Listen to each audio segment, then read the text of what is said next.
Rahul Gandhi comedy king ચર્ચામાં રહેવાનો પ્રયાસ કરે છે. કેન્દ્રીય મંત્રી ધર્મેન્દ્ર પ્રધાને સાધ્યું નિશાન.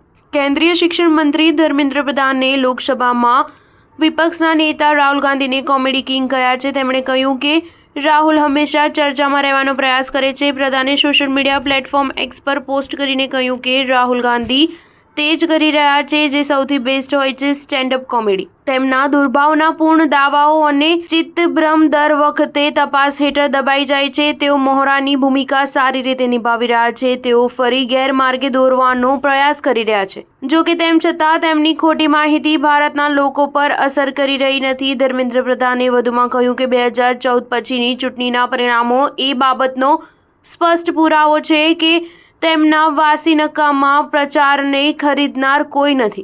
આવા પ્રકારનું અનાડી રીતે તૈયાર કરાયેલું હિટ કામ કોમેડી કિંગ દ્વારા ચર્ચામાં રહેવાનો વધુ એક નિરાશાજનક પ્રયાસ છે. ઉલ્લેખનીય છે કે રાહુલે વિપક્ષી દળોના નેતાઓ સાથે સંસદ પરિષદમાં વિરોધ પ્રદર્શન કર્યું હતું. ત્યારબાદ પ્રધાને રાહુલ ગાંધી પર આ પ્રહારો કર્યા હતા. રાહુલ ગાંધીએ વડાપ્રધાન નરેન્દ્ર મોદી અને ઉદ્યોગપતિ ગૌતમ અદાણીના માસ્ક પહેરીને કોંગ્રેસના સભ્યો સાથે આ મુદ્દે નકલી ઇન્ટરવ્યૂ પણ કર્યો હતો. રાહુલે અદાણીનું માસ્ક પહેરી કોંગ્રેસના સભ્યોને પૂછ્યું કે સંસદ કેમ ચાલવા નથી દેવામાં આવી. આ મુદ્દે કોંગ્રેસ સાંસદે કહ્યું કે અમારે અમિતભાઈને પૂછવું પડશે, તે વ્યક્તિ ગાયબ છે. સ્ટાર ન્યૂઝ 7 હંમેશા સચ્ચાઈની સાથે.